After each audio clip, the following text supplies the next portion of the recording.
एक दिन बादशाह अकबर अपने महल की छत पर बीरबल के साथ बैठे हुए मनोरंजक बातों में मशगूल थे।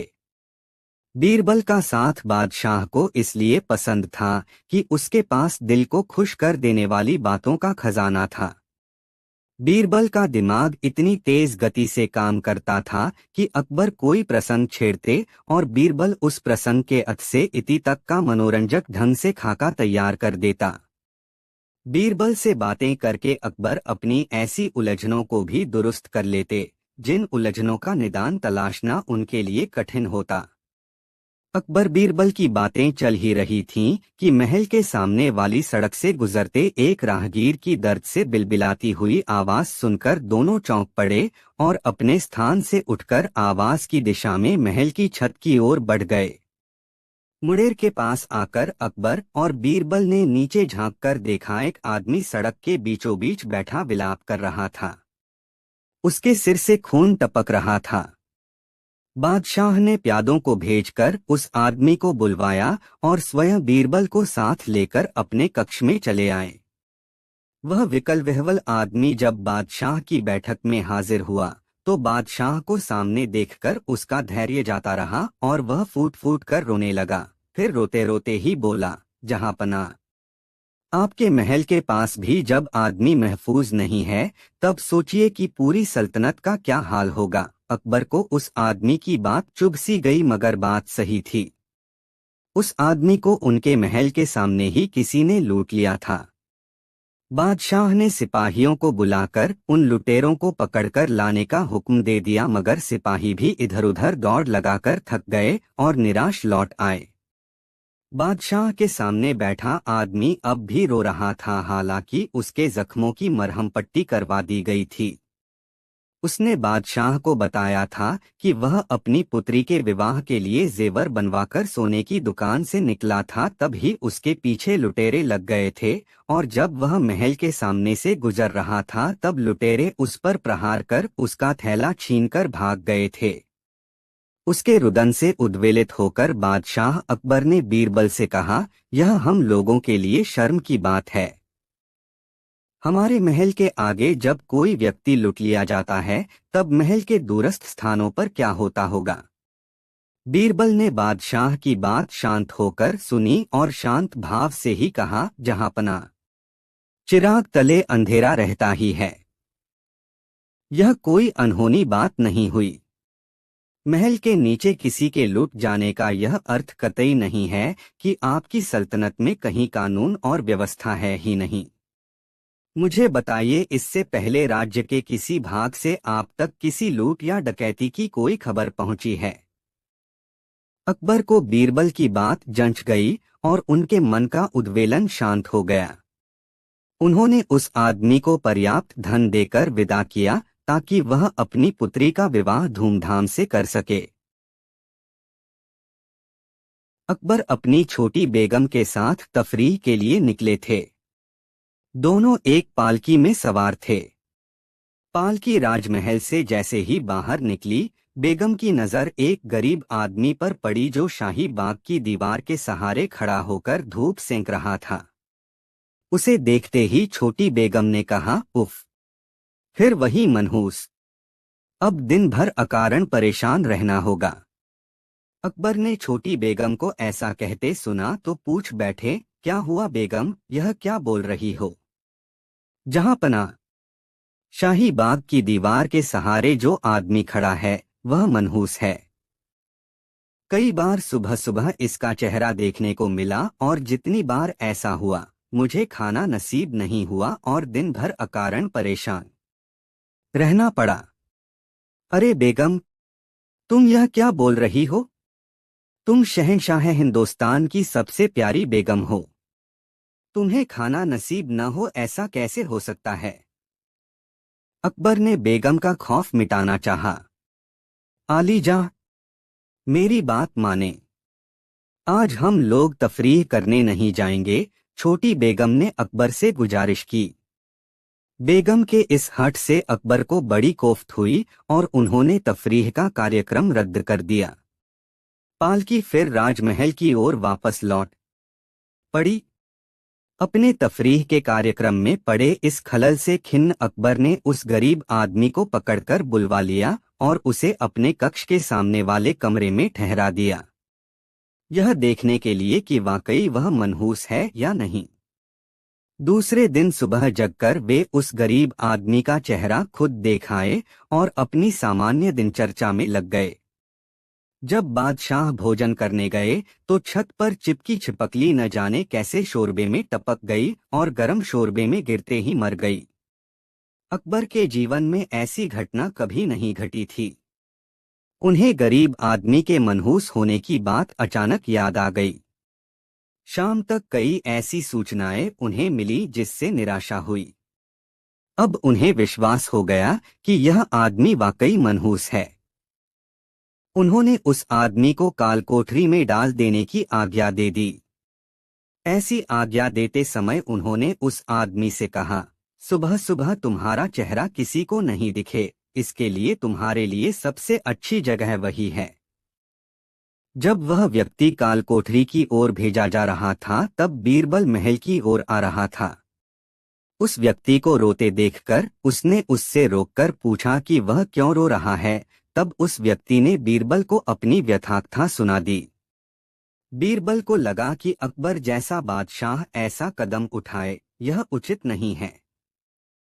उसने उस आदमी को ढाढ़स बंधाया कि घबराओ मत, जल्दी ही तुम आजाद हो जाओगे। इसके बाद बीरबल अकबर के पास गया और अपना सिर पकड़कर बैठ गया।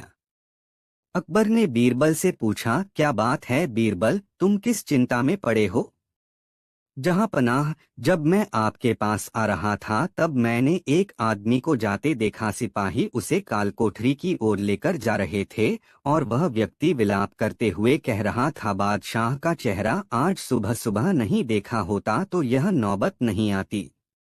बादशाह का चेहरा इतना मनहूस होगा मैंने सोचा न था। अकबर ने जैसे ही बीरबल के मुंह से ये बातें सुनी तो उन्हें ध्यान आया कि वाकई आज सुबह उनके चेहरे को देखकर ही वह गरीब जगा था। फिर क्या था, अकबर ने तुरंत उस गरीब को छोड़ देने की आज्ञा भिजवा दी। बीरबल जिस तरह हाजिर जवाब था, उसकी पुत्री भी उसी की तरह समझदार, तीव्र बुद्धि और हाजिर जवाब थी। जब बीरबल की बेटी मात्र 5-6 साल की थी तब एक बार उसकी इच्छा हुई कि वह भी किसी दिन अकबर के दरबार में जाए और देखे कि बादशाह दरबार में क्या करते हैं। बादशाह के दरबार में कामकाज कैसे होता है, बादशाह के दरबार में उसके पिता किस तरह काम करते हैं।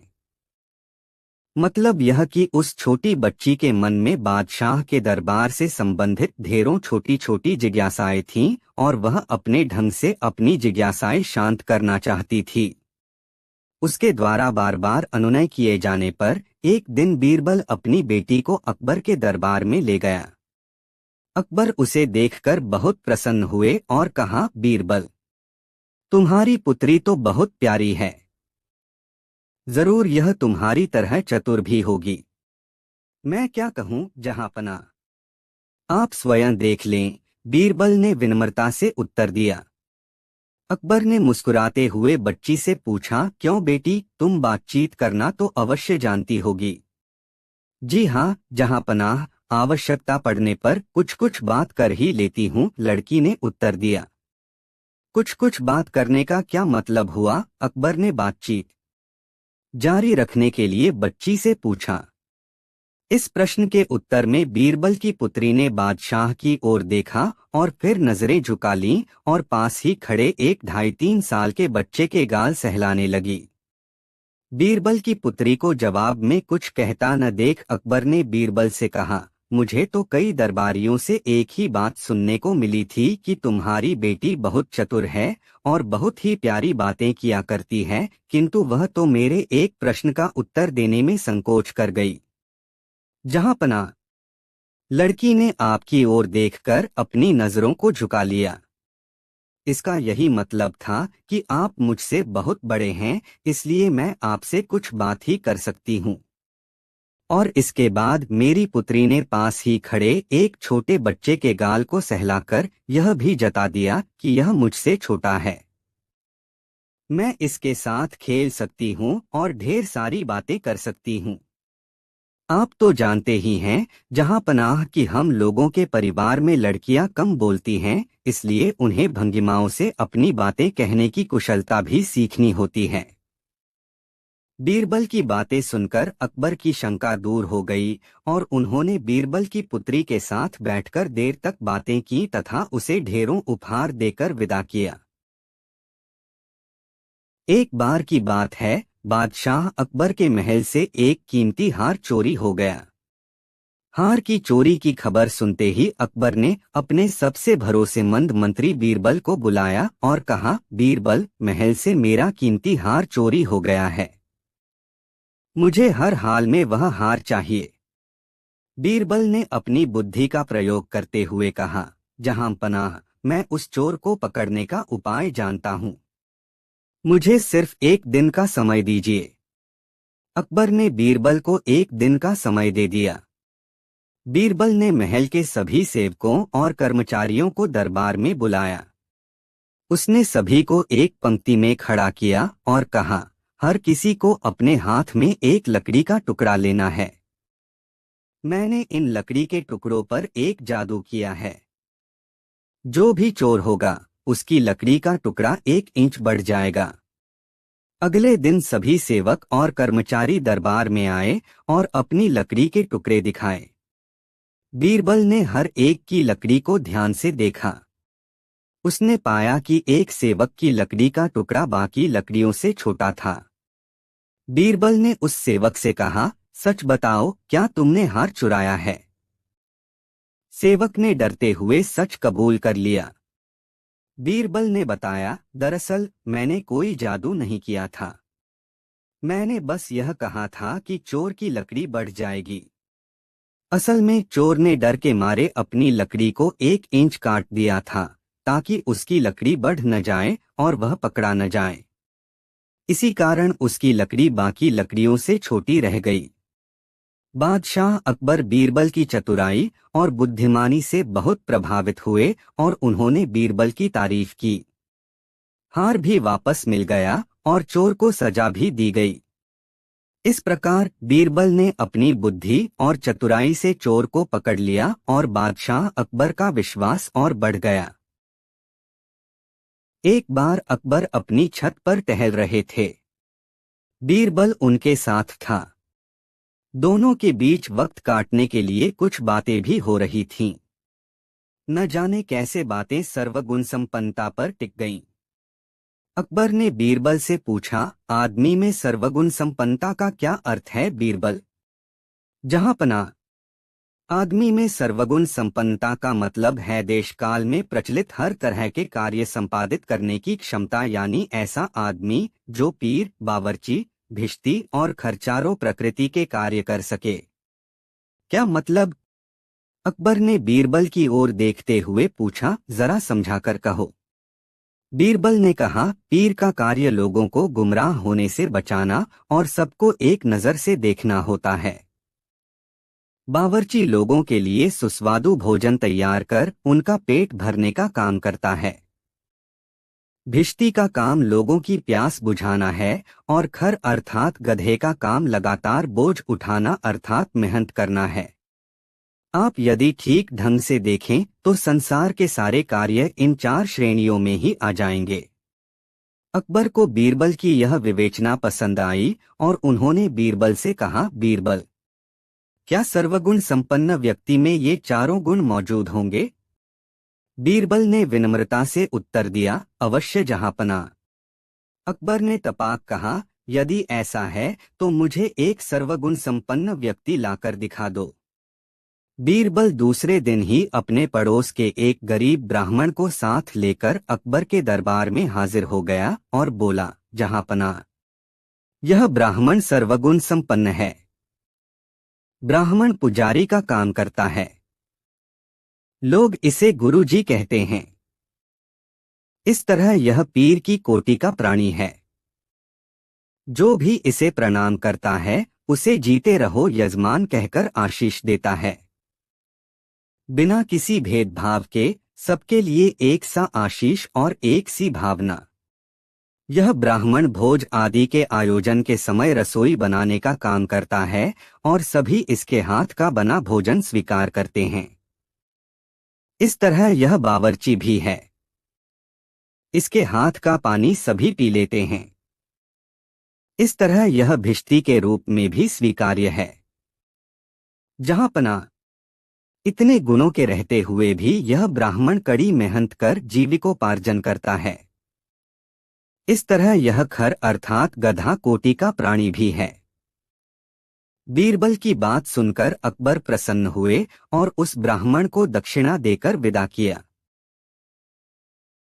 एक बार एक साहूकार ने दरबार में अपना दुखड़ा रोया कि उसके घर से कीमती जेवरातों की चोरी हो गई है। चोरों ने कल रात ही उसकी तिजोरी पर भी हाथ साफ किया है।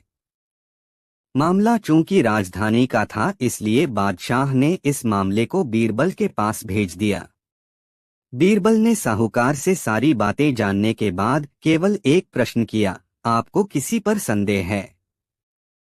साहूकार ने कहा, मुझे लगता है कि चोरी की इस वारदात में मेरे किसी नौकर का हाथ है। इसके बाद बीरबल शाही अपराध जांच दल के चुनिंदा अधिकारियों को लेकर घटनास्थल पर गया। उसने साहूकार की तिजोरी देखी। तिजोरी तोड़ी नहीं गई थी। उसका ताला खोलकर उससे सामान निकाला गया था। उसने जेवरातों की चोरी के बारे में भी छानबीन की तथा उस संदूक को भी बाहर और भीतर से देखा जिसमें से जेवरात चुराए गए थे। घर के प्रत्येक पुरुष सदस्य से बीरबल ने जांच दल के अधिकारियों के साथ बातचीत की तथा घर की प्रत्येक महिला से स्वयं बात कर जेवरातों के बारे में जानकारी एकत्र की। इसके बाद पूछताछ का दौर घर के नौकरों के साथ चला। नौकरों ने भी जांच दल और बीरबल के सामने लगभग एक जैसी बात कही कि वे मध्य रात्रि से थोड़ा पहले तक घर का सारा कामकाज निपटा चुके थे। इसके बाद उन लोगों ने खाना खाया और सोने चले गए। मुंह अंधेरे ही वे जगे और घर के कामकाज में लग गए।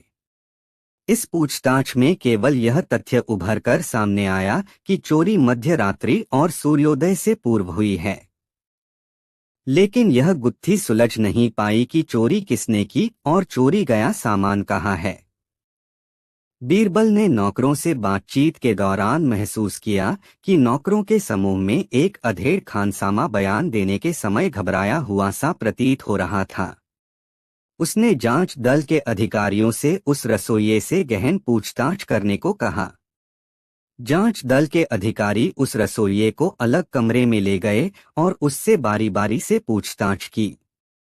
जब वे अपनी पूछताछ से संतुष्ट हो गए तब बीरबल को आकर सारी बातें बताते हुए कहा, आपका संदेह सही लगता है।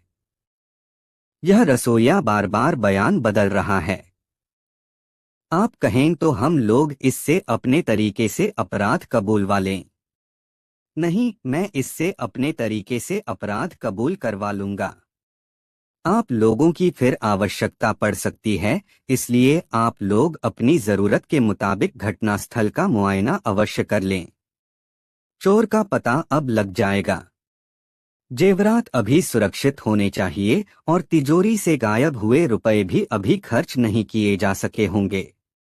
जांच दल के अधिकारी अपने कार्य में लग गए और जब उनकी तफ्तीश पूरी हो गई तब वे अगले आदेश के लिए बीरबल के पास आए। बीरबल ने साहूकार से कहा, हम लोग आज आपके सभी नौकरों को अपने साथ रखेंगे। आपके नौकर आज आपके किसी काम के लिए उपलब्ध नहीं रहेंगे। आज रात्रि में उनसे विशेष पूछताछ होगी।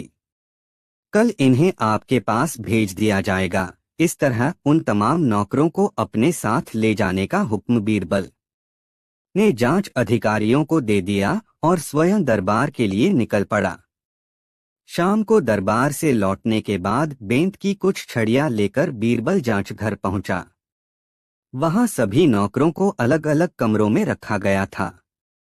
बीरबल ने सभी नौकरों से अलग अलग भेंट की और उनसे बारी बारी से एक ही बात कही, यह सच पता लगाने वाली बेंत की छड़ी है। इसे अपने पास रखो। यदि तुमने साहूकार का धन चुराया होगा तो तुम्हारे संसर्ग में यह छड़ी आधा इंच लंबी हो जाएगी। ऐसा कहकर बीरबल ने एक एक छड़ी सभी नौकरों को थमा दी। उसके बाद वहां से निकलकर वह जांच घर के प्रभारी के पास पहुंचा और उसे निर्देश दिया, सभी बंदियों को आज रात के भोजन के साथ एक एक सेब और सेब काटकर खाने के लिए छोटे चाकू भेज देना। ध्यान रहे कि सभी बंदियों को एक एक छोटा चाकू अवश्य मिल जाए। भोजन का बर्तन रात को उनके कमरे में ही पड़ा रहने देना। दूसरे दिन बीरबल सुबह ही जांच घर पहुंचा, जहां साहूकार के नौकरों को तफ्तीश के लिए रोककर रखा गया था। बीरबल बारी बारी से सभी बंदी नौकरों के पास गया और उनसे बेंत की छड़ी वापस ले ली। इसमें से एक नौकर की छड़ी आधा इंच छोटी पाई गई। बीरबल ने उस नौकर को बंदीगृह में रोक लिया। यह वही रसोइया था जिस पर पहले भी बीरबल को संदेह हुआ था। शेष नौकरों को बीरबल ने वापस साहूकार के घर भेज दिया। रसोइये को बीरबल ने अपने पास बुलवाया और उससे कहा, मैं जानता हूं तुम साहूकार के पुराने वफादार हो, फिर तुमने ऐसा काम क्यों किया? रसोइया किसी तरह अपनी घबराहट पर काबू पाते हुए बोला, दीवान जी, मैंने चोरी नहीं की है। वह आगे कुछ बोलता उससे पहले ही बीरबल ने कहा, मेरी चमत्कारी बेंत की छड़ी झूठ नहीं बोलती है। छड़ी ने मुझे सच बता दिया है। अब यह तुम पर है कि सीधी तरह अपना अपराध कबूल करो या जांच विभाग के सिपाहियों की कुटाई से। वे कोड़े बरसाकर सच कबूलवाने में माहिर हैं। रसोइया बीरबल की इस धमकी से टूट गया और उसने अपना अपराध कबूल लिया। उसने बीरबल को बताया, वह जब 15 वर्ष का था तब ही साहूकार के घर नौकरी करने आया। साल 2 साल पर जब वह 2-4 दिनों के लिए अपने घर जाता तब साहूकार उसे 5-10 रुपए दे देता था और कहता था कि फिर कभी एक साथ हिसाब करके वह उसे मोटी रकम दे देगा जिससे वह जमीन जायदाद खरीद सकेगा। अगले महीने उसकी बेटी की शादी है। उसने साहूकार से अपने वेतन का हिसाब कर देने को कहा। तब साहूकार ने उससे कहा, हर साल 2 साल पर जब भी वह घर गया उसे उसके पैसे तो दिए ही जाते रहे हैं। बेटी का विवाह है तो 25-50 लेकर छुट्टी करो, इससे ज्यादा कुछ नहीं मिलेगा। इतने में नहीं पोसाता है तो अपना बोरिया बिस्तर समेट लो और कहीं और जाकर काम करो जहां इससे ज्यादा पैसे मिलते हों। अब मैं क्या करता दीवान साहब? ऐसा कहते हुए रसोइये ने बीरबल के पाँव पकड़ लिए और फफक पड़ा। बीरबल को मानवमन की अच्छी परख थी। उसने समझ लिया कि रसोइया ठीक बोल रहा है। साहूकार के फरेब के बारे में सुनकर उसे कोई अचरज नहीं हुआ। वह जानता था कि साहूकार का काम ही ऐसा है जो बिना मेहनत प्राप्ति पर टिका हुआ है। बीरबल ने रसोइये का कंधा थपथपाया और उसे ठीक से बैठने को कहा। उसने रसोइये को भरोसा दिलाया कि वह उसका बाल भी बांका नहीं होने देगा और साहूकार से उसके वेतन का भुगतान भी कराएगा। 30-35 साल की चाकरी का उसे अच्छा इनाम भी दिलवाएगा। इसके बाद उसने रसोइये द्वारा बताए गए स्थान से नकदी और जेवर की बरामदगी के लिए जांच अधिकारियों को भेजा। जांच अधिकारियों ने साहूकार का चोरी गया सारा धन बरामद कर लिया। इसके बाद बीरबल रसोइये के साथ साहूकार के घर गया और रसोइये को साहूकार के पास छोड़कर वहां से लौट आया। साहूकार के घर से लौटने के पूर्व बीरबल ने साहूकार से कहा, साहूकार महोदय, आप कल दरबार में तशरीफ ले आए। बादशाह सलामत स्वयं आपसे पूछताछ करेंगे और आपके चोरी गए धन की वापसी भी होगी। हाँ, आप उन सभी नौकरों को साथ लेकर दरबार में आए जिनसे पूछताछ की गई है। दूसरे दिन अकबर के दरबार में साहूकार अपने नौकरों के साथ पहुंचा। बीरबल ने उसे दरबार के एक कोने में खड़े रहकर बादशाह का इंतजार करने का निर्देश दिया। बीरबल का यह व्यवहार एक सम्मानित साहूकार के लिए अपमानजनक था, लेकिन उसके पास चारा भी क्या था। अपने नौकरों के साथ पांत बनाकर वह दरबार में खड़ा हो गया। साहूकार को निर्देश देने के बाद बीरबल ने स्वयं अकबर के कक्ष में जाकर उन्हें साहूकार के चोरी गए जेवरातों और नकदी की बरामदगी हो जाने की सूचना दी। इस बरामदगी की सूचना से अकबर उत्साहित हो गए। उन्होंने पूछा, मगर बीरबल, यह बरामदगी हुई कैसे? इतनी जल्दी तुमने इस चोरी की घटना का उद्भेदन कर लिया, यह काबिले तारीफ है। बीरबल ने बादशाह को चोर पकड़ने के लिए आजमाए गए नुस्खे की कहानी सुनाई। तब उत्सुकता से अकबर ने पूछा, यह बात समझ में नहीं आई कि बेंत की जो छड़ी आधी इंच छोटी मिली, वह छोटी हुई कैसे? बीरबल ने सहजता से उत्तर दिया, जहांपना, मैंने नौकरों को जांच घर में रात के भोजन के साथ एक एक सेब और सेब काटने के लिए एक एक छोटा चाकू जानबूझकर बंटवाया था। मुझे विश्वास था कि चोर यह सोचकर अपनी छड़ी आधा इंच काट लेगा ताकि छड़ी आधा इंच बड़ी होने पर भी उसकी लंबाई पहले जैसी ही हो जाए। जो नौकर चोर नहीं थे उन्हें छड़ी बढ़ने का डर नहीं था, मगर रसोइये को यह भय सता रहा था जिससे उसने अपनी छड़ी काटकर छोटी कर ली और उसकी चोरी पकड़ी गई। फिर बीरबल ने अकबर के समक्ष रसोइये के साथ साहूकार द्वारा की गई नाइंसाफी का मार्मिक विवरण प्रस्तुत किया, जिससे अकबर के हृदय में रसोइये के प्रति दया उमड़ आई। फिर अकबर ने बीरबल से पूछा, बीरबल, तुम क्या चाहते हो? जहांपनाह, आप साहूकार से पूछें कि वह अपने किस नौकर को कितनी पगार देता है और नौकरों से पूछें कि उन्हें कब तक का पगार मिल चुका है। सही स्थिति सामने आते ही साहूकार से कहें कि वह अपने नौकरों की बकाया राशि का अविलंब भुगतान करने का वादा करे और उन्हें दरबार से विदा होने से पूर्व पगार दे दे, तब ही उसे बरामद किया गया धन वापस मिलेगा, अन्यथा उसे राजकोष में जमा करा दिया जाएगा। दरबार में आने के बाद अकबर ने साहूकार के साथ वैसा ही सलूक किया जैसा बीरबल ने बताया था। साहूकार के पास नौकरों के वेतन का भुगतान करने के अलावा कोई चारा नहीं था और बादशाह के सामने वह राज्य द्वारा निर्धारित पगार से कम का भुगतान कर ही नहीं सकता था। इस प्रकार रसोइये को बकाया पगार के रूप में एक बड़ी रकम हाथ लगी। बादशाह ने साहूकार को निर्देश दिया कि रसोइये को अपनी पुत्री के विवाह की तैयारी के लिए पर्याप्त समय की आवश्यकता होगी, इसलिए इसकी 35 वर्षों की सेवा को देखते हुए वह उसे 1 माह की सवैतनिक छुट्टी भी दे। नौकरों के वेतन भुगतान के बाद साहूकार को उसका धन वापस किया गया। इस प्रकार अकबर के दरबार से निकलते समय नौकर बहुत खुश थे। सबसे ज्यादा खुश था वह रसोइया जिसने चोरी की थी। एक बार बादशाह अकबर अपने घोड़े पर सवार होकर कहीं जा रहे थे। उनका घोड़ा बेतरतीब उबड़-खाबड़ राह पर सरपट भागा जा रहा था। बीरबल भी किसी काम से उसी रास्ते से गुजर रहा था। उसे मालूम था कि अकबर जिस राह पर इतनी तेज रफ्तार में अपना घोड़ा दौड़ा रहे हैं, उसमें थोड़ी दूरी के बाद ही एक गहरा गड्ढा है। बीरबल ने सोचा, बादशाह को इस सड़क का कोई तजुर्बा नहीं है। वे जिस तरह घोड़ा दौड़ा रहे हैं, इससे किसी हादसे के शिकार हो सकते हैं।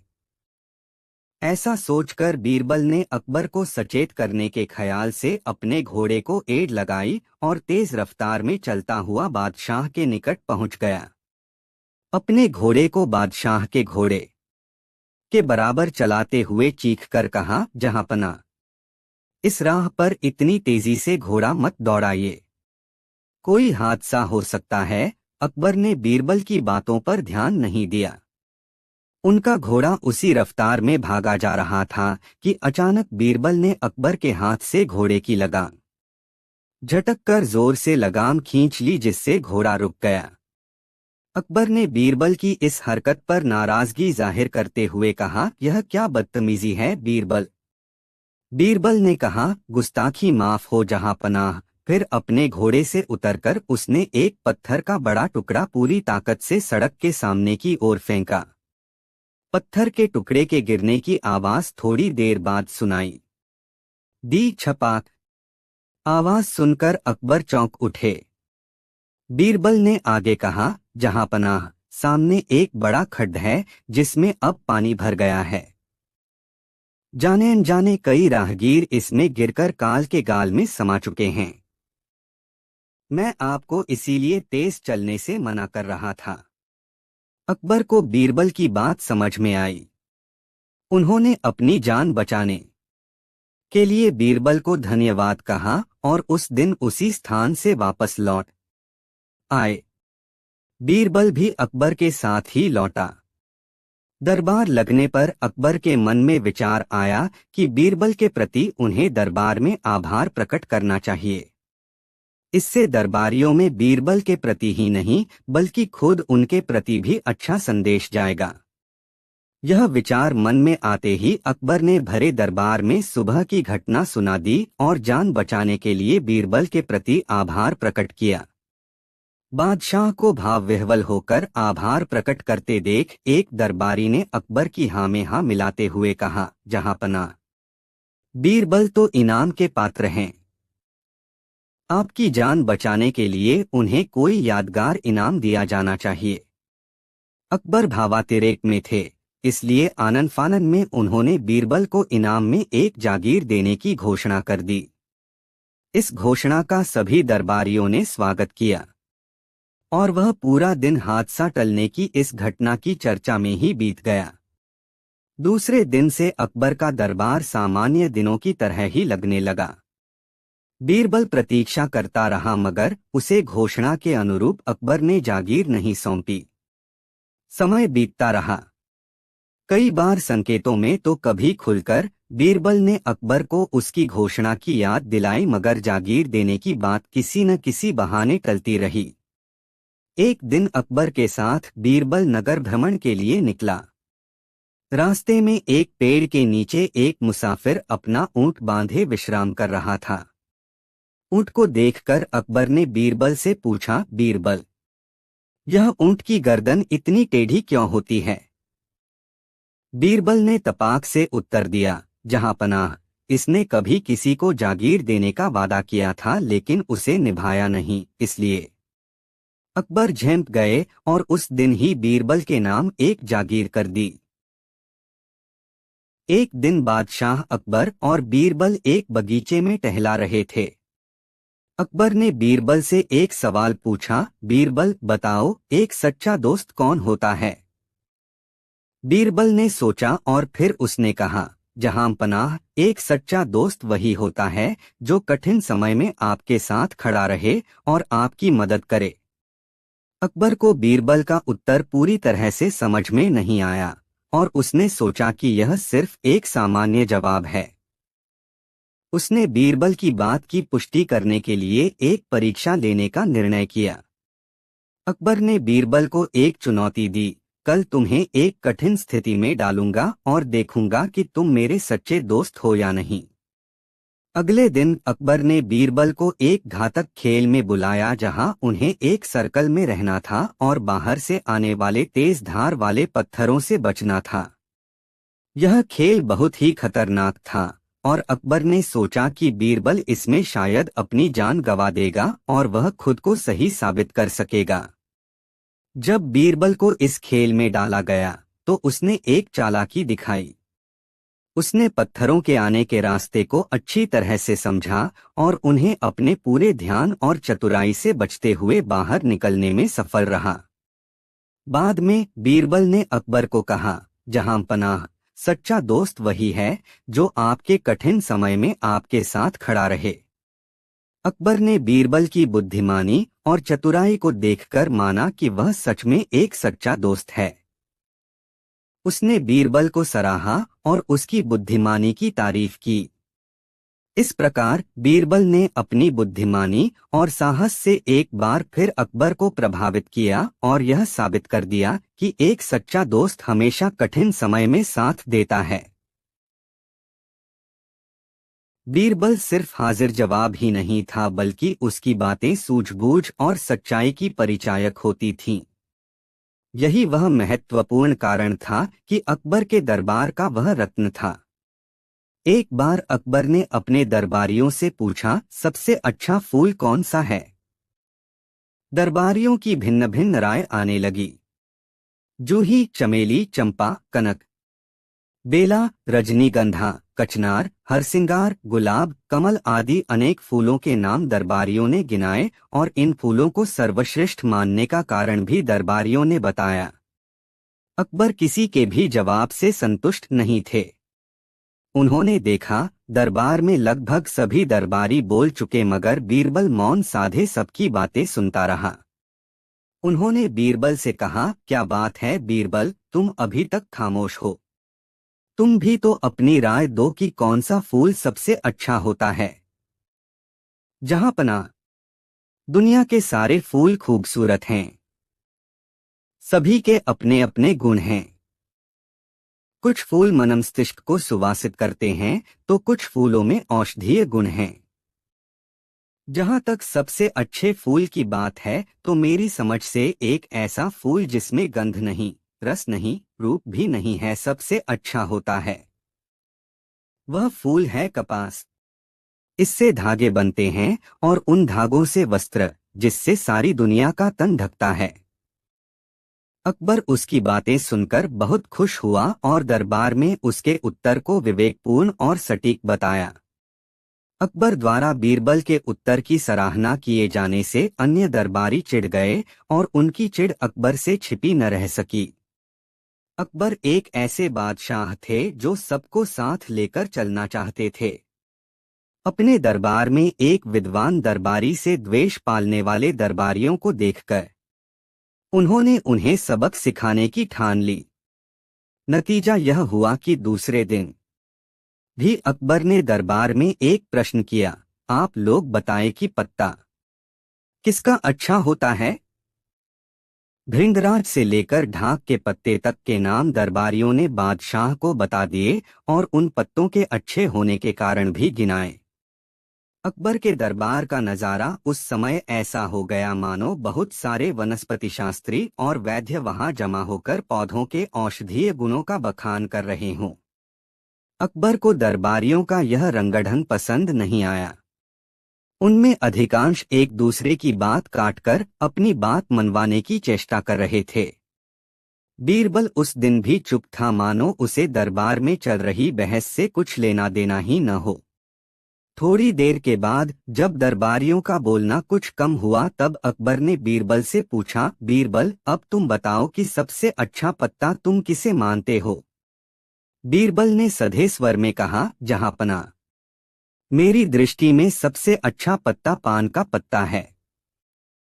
पान का पत्ता विविध औषधीय गुणों से भरपूर है। यह पूजा और विभिन्न संस्कारों के समय नैवेद्य की तरह इस्तेमाल होता है। देवताओं पर चढ़ता है। संकल्प लेने वाले बीड़ा, पान उठाकर अपने संकल्प की घोषणा करते हैं। मुख शुद्धि के रूप में पान खाने का प्रचलन है।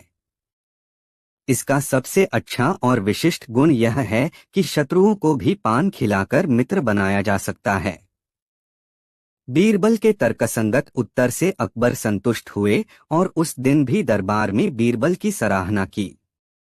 जिस समय अकबर बीरबल की बातों की सराहना कर रहे थे उस समय दरबारी आपस में खुसुर फुसुर कर रहे थे। अकबर का उद्देश्य दरबारियों में सद्भाव पैदा करना था। उन्हें अच्छे को अच्छा और बुरे को बुरा कहना सिखाना था। इसलिए तीसरे दिन भी दरबारियों से एक सवाल पूछा, मिठाई कौन सी बेहतर होती है? दरबारी अपनी आदत के अनुसार उस दिन भी तरह तरह की मिठाइयों को अच्छा बताते हुए उनकी खूबियां गिनाने लगे मगर बीरबल ने अकबर को यह कहकर मुग्ध कर लिया, जहांपना, बोली की मिठाई के आगे सारी मिठाइयां फीकी हैं। मीठी बोली से दुश्मनी भी दोस्ती में बदल सकती है।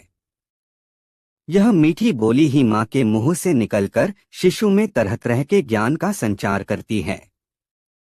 बोली की मिठाई हो तो संकट की घड़ियां भी सहजता से कट जाती हैं। अकबर ने तीसरे दिन भी बीरबल के उत्तर की तारीफ की। दरबारी उस दिन भी खुसुर फुसुर करने में व्यस्त रहे। चौथे दिन अकबर ने दरबारियों से पूछा, आज आप लोग बताएं कि कौन सा राजा सर्वोत्तम है? एक स्वर में सभी दरबारियों ने कहा, जहांपनाह, आपसे बढ़कर कोई राजा हो ही नहीं सकता। अकबर ने उस समय देखा कि बीरबल खामोशी अख्तियार कर बैठा हुआ है और सभी दरबारी एक स्वर से अकबर को सबसे बेहतर राजा बताने के लिए तर्क पर तर्क दिए जा रहे हैं। अपने दरबारियों की बातें अकबर मुस्कुराते हुए सुनते रहे। प्रशंसा किसे अच्छी नहीं लगती, उन्हें भी अच्छी लग रही थी। पूरी चर्चा के दौरान जब बीरबल की खामोशी नहीं टूटी तब अकबर ने बीरबल से कहा, तुम भी तो कुछ कहो बीरबल, सबसे अच्छा राजा तुम्हें कौन लगता है? बादशाह द्वारा सीधे प्रश्न पूछे जाने पर बीरबल ने निसंकोच उत्तर दिया, जहांपनाह, सबसे अच्छा राजा इंद्र है, जिसके राज्य में कोई देवता दुखी नहीं होता, सबकी इच्छाएं पूर्ण होती हैं, जिसके आदेश से वर्षा होती है और वर्षा से धरती पर फसलें लहलहाती हैं और उन फसलों से धरती पर मनुष्य का जीवन सुरक्षित रहता है। अकबर ने उस दिन भी बीरबल के उत्तर को प्रशंसा योग्य माना, मगर उसके समर्थन में किसी भी दरबारी का स्वर मुखर नहीं हुआ। 5वें दिन दरबार में आते ही अकबर ने पूछा, सबसे अच्छा दूध किसका होता है? अधिकांश दरबारियों ने गाय के दूध को सबसे अच्छा बताया। कुछ ने बकरी, भैंस, ऊंट आदि के दूध का भी नाम लिया। अंत में बीरबल ने कहा, जहांपनाह, सबसे अच्छा दूध माँ का दूध है, जो जन्म के बाद से ही हमारे शरीर के पोषण और रोग निरोधी क्षमता के विकास का काम करना शुरू कर देता है। यदि माँ का दूध नहीं मिला होता तो हम में से कोई यहाँ उपस्थित होकर अपनी क्षमताओं का प्रदर्शन करने के योग्य नहीं होता। हम आज जो कुछ भी हैं वह माँ के दूध के कारण ही हैं। बीरबल के इस उत्तर का सभी दरबारियों ने ताली बजाकर स्वागत किया। अकबर अपने आसन से उठकर बीरबल के समीप आए और उसे अपने गले से लगा लिया। दरबारियों ने फिर से तालियां बजाईं। इसके बाद अकबर ने सबसे अच्छा के संदर्भ वाला सवाल पूछना बंद कर दिया। उनका उद्देश्य दरबारियों में समरसता पैदा करना था और यह पूरा हो गया था। एक बार अकबर अपने महल के दरबारी बीरबल को साथ लेकर पड़ोसी राज्य की यात्रा पर निकल गए। दोनों का वेश बदला हुआ था और दोनों ने अपना वास्तविक परिचय गुप्त रखा था। अपने शासन को चुस्त दुरुस्त रखने के लिए उन दिनों बादशाह और राजा महाराजा इस तरह की यात्राएं किया करते थे। दूसरे राज्य में पहुंचकर अकबर और बीरबल ने एक सराय में ठहरकर विश्राम किया और शाम होने पर नगर भ्रमण के लिए निकले। एक स्थान पर अकबर ने एक कुत्ते को जलकर काली पड़ चुकी एक रोटी को चबाते देखा। अचानक अकबर को बीरबल से मजाक करने की सूझी। उसने रोटी चबाते कुत्ते की ओर इशारा करते हुए बीरबल से कहा, बीरबल देखो, कुत्ता काली को चबा रहा है। काली बीरबल की माँ का नाम था।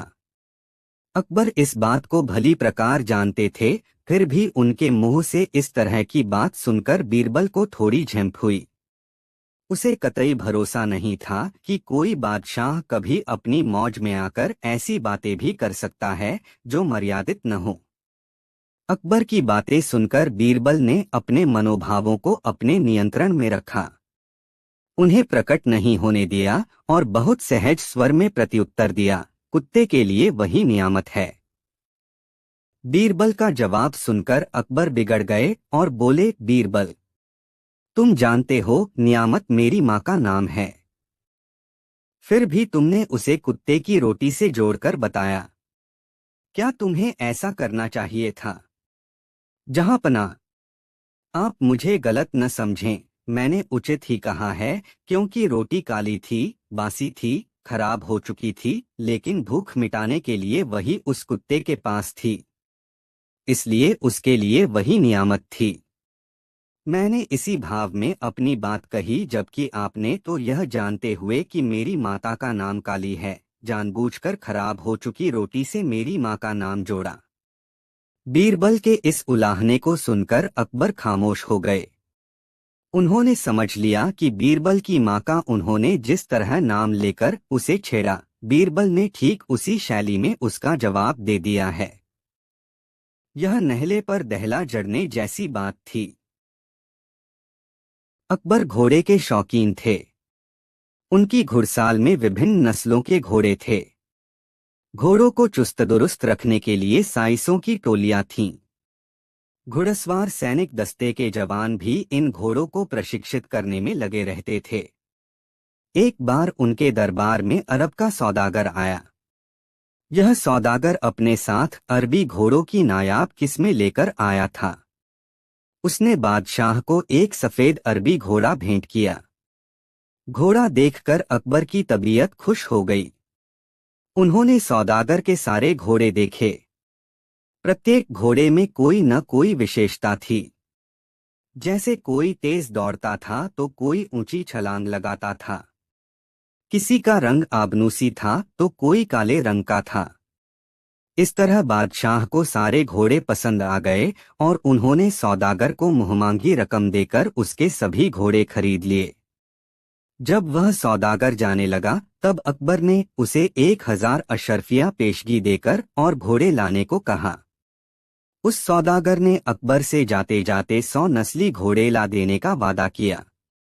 घोड़ों की इस खरीद पर अकबर बहुत उत्साहित थे कि अब उनके अस्तबल में अच्छी संख्या में अरबी घोड़े हैं और कुछ ही दिनों में इन घोड़ों की संख्या और बढ़ जाएगी। बीरबल को जब इन घोड़ों की खरीद के बारे में जानकारी मिली तो वह समझ गया कि बादशाह ठगे गए हैं।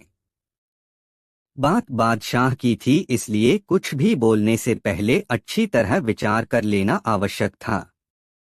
बीरबल को जल्दी ही इसका अवसर मिल गया। हुआ यूं कि एक दिन अकबर के दरबार में चर्चा चली कि मूर्खता क्या है। बहस के दौरान यह बात भी चर्चा के केंद्र में थी कि आदमी बड़ा हो या छोटा, अमीर हो या गरीब, भी सभी से मूर्खताएं होती हैं। यह अलग बात है कि किसी की मूर्खता प्रकट हो जाती है और किसी की दबी रह जाती है। कुछ लोग ऐसे भी होते हैं जिनकी मूर्खता पर चर्चा करने की हिम्मत किसी में नहीं होती। दरबार की इस आम राय से बीरबल ने अपनी सहमति जताई। अकबर ने भी इस चर्चा में भाग लिया और कहा कि आदमी भले ही रसूख वाला हो, यदि उससे मूर्खता हुई है तब उसकी चर्चा अवश्य होनी चाहिए ताकि दूसरे लोग उस तरह की मूर्खता करने से बचें।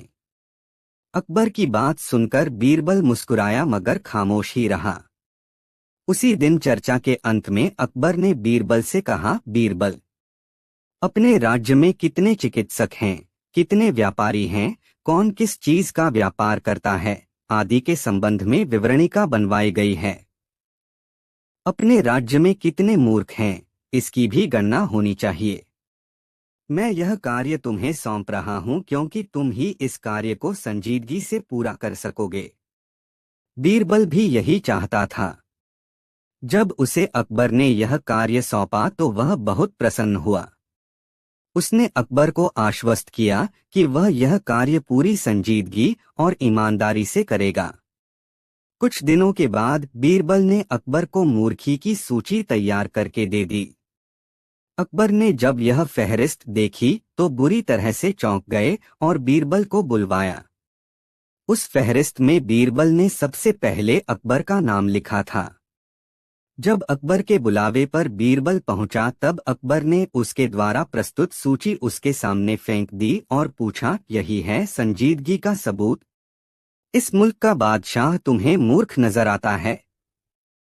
बीरबल ने शांत स्वर में कहा, जहांपना, अरब जैसे अनजाने देश के सौदागर को बिना नाम पता जाने, बिना किसी पुराने सरोकार के 1000 अशर्फिया पेशगी देने वाले व्यक्ति को और किस श्रेणी में रखा जाए? अकबर ने उसी तरह आवेश में कहा, वह रकम उसे नस्ली घोड़े लाने के लिए दी गई है। तुम्हें लगता है कि वह घोड़े नहीं लाएगा? जी हाँ जहांपना, मुझे ऐसा ही लगता है, बीरबल ने निर्भीकता से उत्तर दिया। और यदि वह घोड़े लेकर आ गया तो अकबर ने तैश में आते हुए कहा, तो मैं इस सूची से आपका नाम हटाकर उसका नाम डाल दूंगा, बीरबल ने संक्षिप्त उत्तर दिया। बाद में अकबर ने स्वीकार कर लिया कि उसने उस सौदागर को पेशगी देकर भूल की। कहते हैं कि बीरबल की उस सूची में अकबर का नाम ताउम्र बना रहा। अकबर एक महान सम्राट ही नहीं थे, कला प्रेमी और कला पारखी भी थे। किसी कार्य को निपुणता से किया जाना उन्हें बेहद पसंद था। अपने दरबारियों में बीरबल की पगड़ी बांधने की कला का वह प्रशंसक थे। एक दिन बीरबल नए तरीके से पगड़ी बांधकर आया। अकबर को उसकी पगड़ी का सौंदर्य भा गया और दरबार में उन्होंने उस दिन दरबारियों के बीच चर्चा छेड़ दी। देखा आप लोगों ने, बीरबल ने आज कितने शानदार ढंग से पगड़ी बांधी है। मैं तो मुग्ध हो गया उसकी पगड़ी देखकर। मैं किसी दिन समय निकालकर बीरबल से पगड़ी बांधना सीखूंगा। दरबारियों ने भी देखा बीरबल की पगड़ी वाकई शानदार थी। उस पगड़ी में बीरबल जहां कुलीन लग रहा था वहीं उसकी उम्र भी कम लग रही थी। बादशाह की देखा देखी दरबारियों ने भी बीरबल की पगड़ी की सराहना की। केवल एक दरबारी मौन साधे रहा। वह था मुल्ला दो प्याजा। बादशाह का मुहलगा दरबारी होने के कारण मुल्ला दो प्याजा किसी की परवाह नहीं करता था। बीरबल का वह कटु आलोचक था और उस दिन बादशाह द्वारा खुले दरबार में बीरबल की प्रशंसा किए जाने से वह चिढ़ गया था। तभी एक दरबारी ने मुल्ला दो प्याजा से पूछा, क्या बात है मुल्ला? तुम्हें खामोश देखकर तो लगता है कि तुम्हें बीरबल की पगड़ी पसंद नहीं आई। मुल्ला ने पलटकर जवाब दिया, ठीक है, पगड़ी अच्छी बंधी है मगर ऐसी भी अच्छी नहीं कि मुल्ला दो प्याजा उसकी तारीफ करे। मेरी पगड़ी देखो, क्या यह खराब बंधी है? मैं चाहूं तो बीरबल की पगड़ी से भी अच्छी पगड़ी बांध सकता हूं। बादशाह को न जाने क्या हुआ है कि वे बीरबल की तारीफ किए जा रहे हैं। बात आई गई हो गई।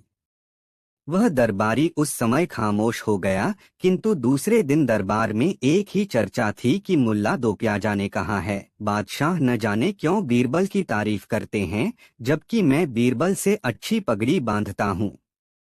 दरबार में शाम होते होते मुल्ला दो प्याजा के इस जुमले में न जाने कितने रंग चढ़ गए।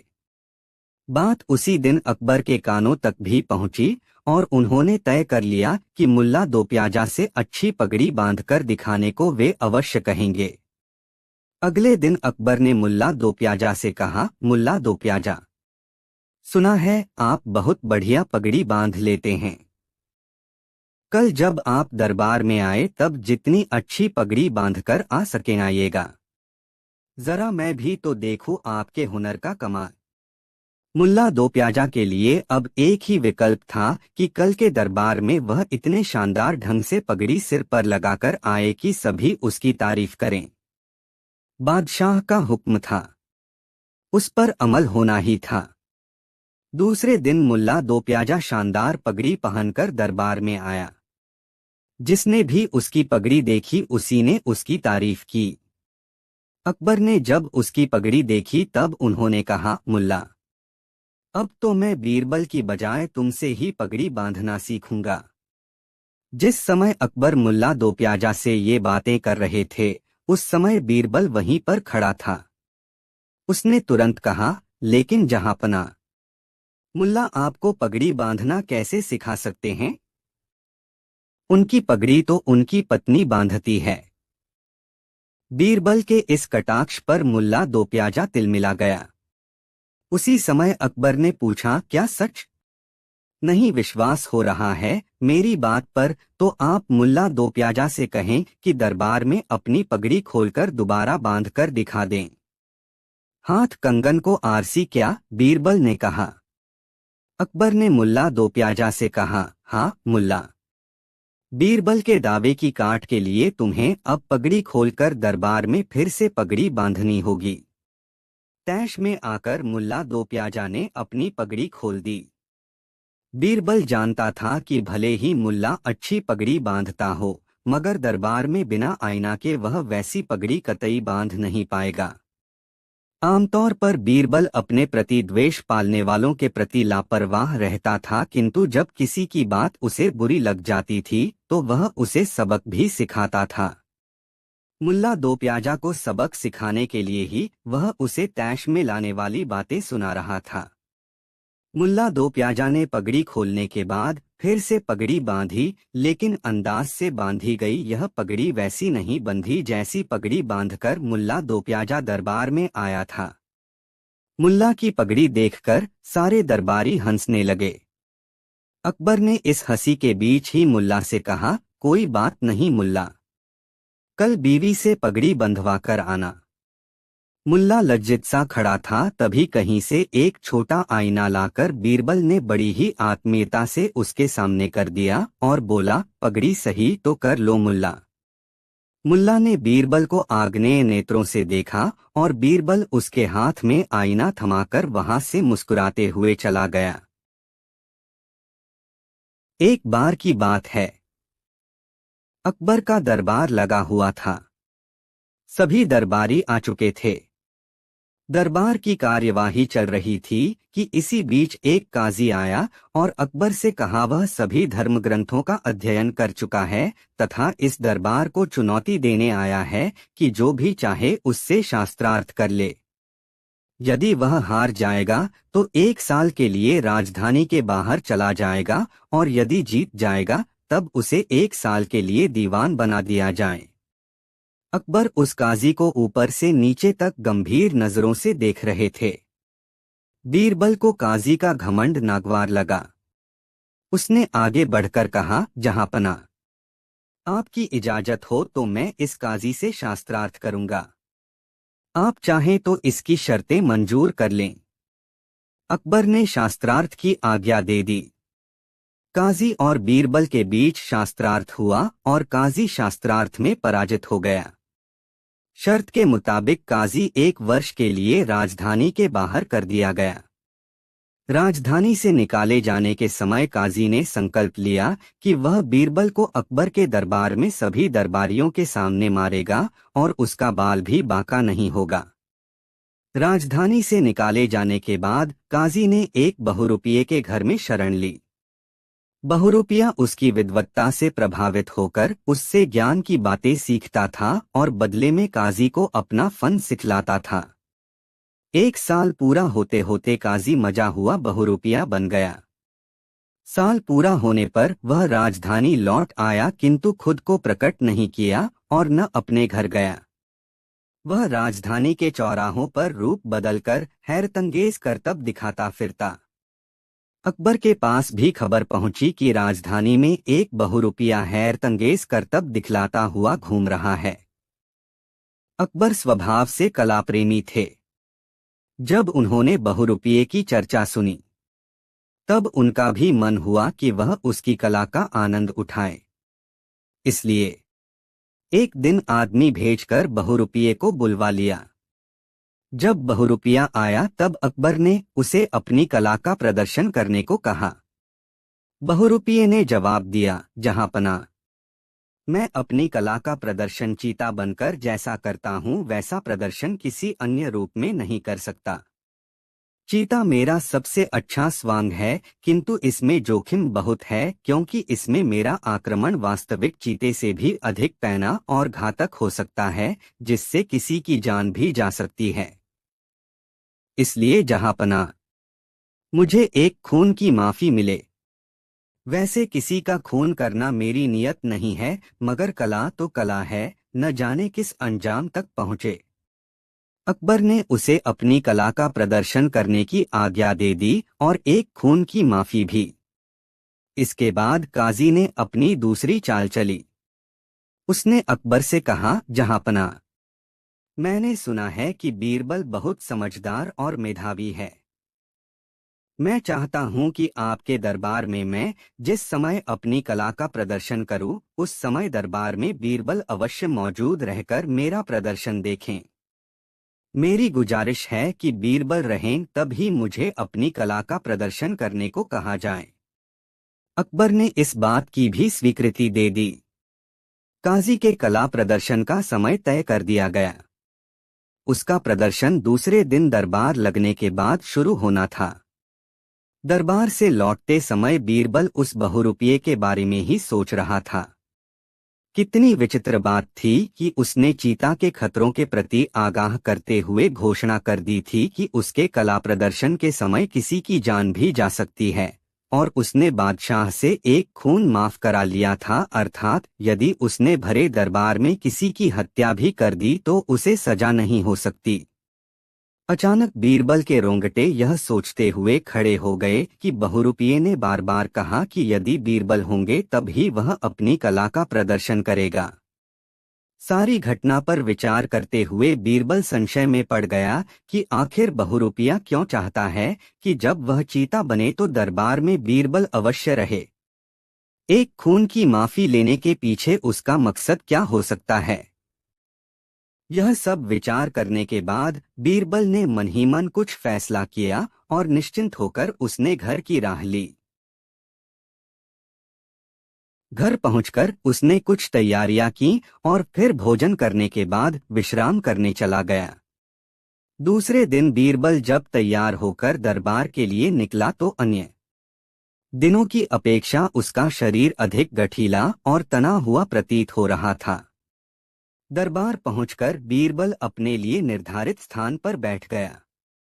थोड़ी देर में सभी दरबारी पहुंच गए। बादशाह अकबर के आने के बाद बहुरूपिये के आने की प्रतीक्षा होने लगी। अचानक एक चीता उछलता हुआ दरबार में आया। इधर-उधर उछलते हुए कुछ दरबारियों के सामने पंजा चलाया। दरबारी समझ गए कि दरबार में चीता के रूप में वही बहुरूपिया अपना करतब दिखा रहा है। चीता के पंजों में नाखून के स्थान पर बहुत पैनी धार वाले चाकू लगे हुए थे। जब चीता किसी पर झपट्टा मारता था तब उसके नाखून तन जाते थे और चाकुओं के 5-5 फल इस तरह निकल जाते थे मानो कोई 5 चाकू से प्रहार करने को तत्पर हो। इधर-उधर उछलने के बाद अचानक चीता उछला और बीरबल पर छलांग लगाकर उसे दबोच लिया। बीरबल संभवतः इस स्थिति के लिए तैयार था। उसने अचानक चीते के सिर पर हथौड़े से प्रहार किया और उसके आसन के पास खड़े 4 जवान अचानक प्रकट हो गए और तुरंत चीते को दबोच लिया। उसके पंजों में बंधे नाखून खोल लिए गए। अब तक अकबर कुछ समझ नहीं पाए थे। भ्रमित से सामने का मंजर देख रहे थे। बीरबल चीते से मुक्त होने के बाद अपने स्थान पर खड़ा हुआ और अपने वस्त्र ठीक करने लगा। उसके वस्त्र चीते के नाखून बने चाकुओं की धार से जगह-जगह कट गए थे। सीने के सामने के वस्त्र का कपड़ा नुच गया था, जिससे उसके नीचे पहले से पहने गए कवच का चमचमाता धातु साफ दिखने लगा था। अकबर को जैसे होश आया। उनकी तंद्रा टूटी और सारा माजरा समझ में आने लगा। उन्होंने बीरबल से पूछा, क्या बात है बीरबल? यह सब क्या हो रहा है? बीरबल ने संयत स्वर में कहा, जहांपना, यह बहुरूपिया मेरी हत्या करना चाहता था, लेकिन इसकी योजना विफल हो गई और यह अपनी साजिश को अंजाम देने की कोशिश में भरे दरबार में रंगे हाथ पकड़ लिया गया। यह तुम क्या कह रहे हो बीरबल? भला वह बहुरूपिया कलाकार तुम्हारी हत्या क्यों करना चाहता था? अकबर ने विस्मय से भरे स्वरों में पूछा। जहांपना, मुजरिम अभी दरबार में है। उससे यही तो पता लगाना है कि आखिर किन कारणों से वह मेरी हत्या करना चाहता था, बीरबल ने कहा।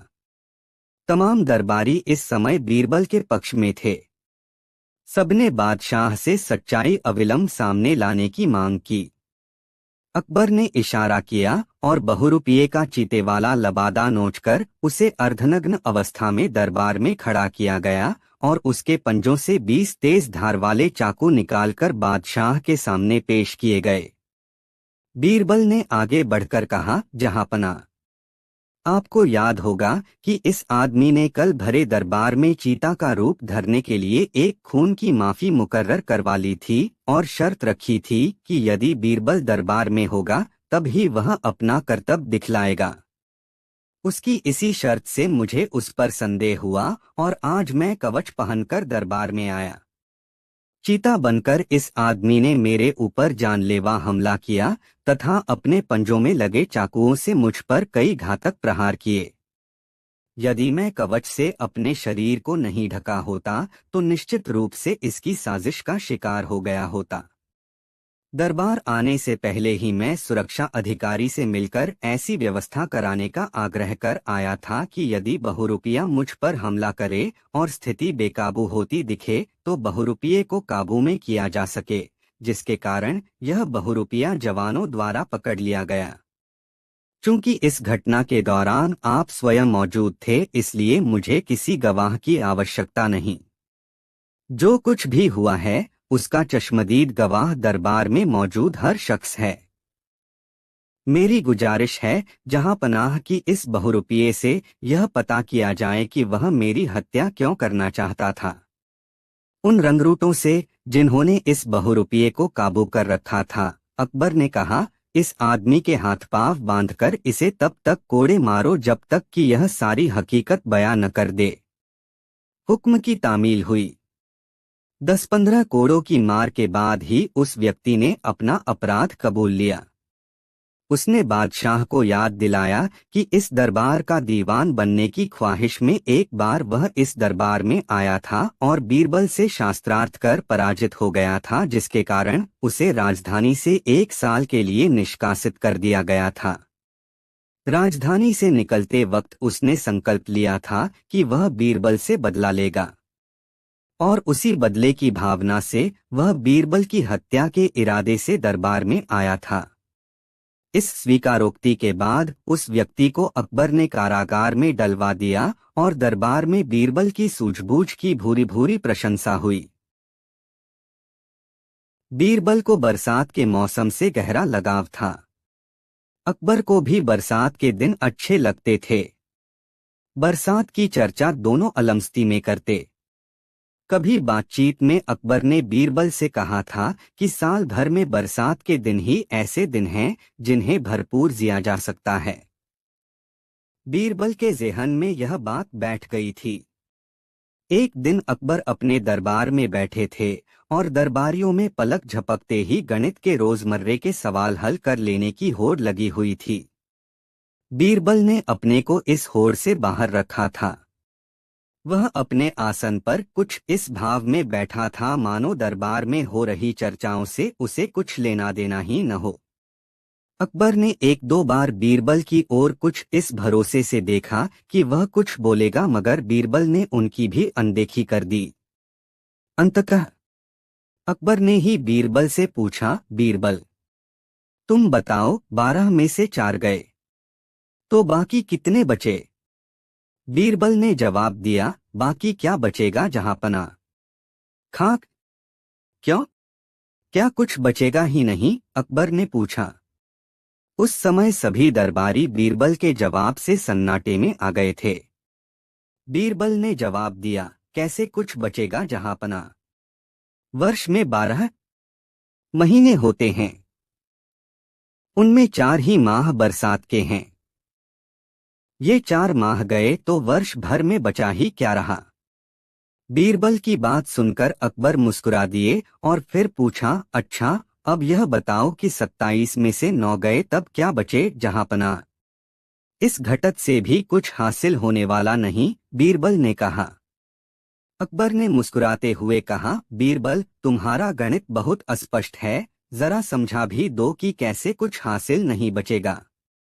बीरबल ने कहा, जहांपना, वर्ष में 27 नक्षत्र होते हैं, उनमें से 9 नक्षत्र बरसात के हैं। यदि वर्ष के 27 नक्षत्रों में से 9 नक्षत्र निकल जाएं तो जो बचेगा उससे हासिल ही क्या है? बरसात के नक्षत्रों के कारण ही तो बारिश होती है, खेत में फसलें लहलहाती हैं और चारों ओर खुशहाली आती है। बीरबल के तर्कपूर्ण उत्तर सुनकर अकबर संतुष्ट हुए, जबकि दरबारी आपस में खुसुर फुसुर करते हुए बीरबल के उत्तरों में मीनमेख निकालने लगे।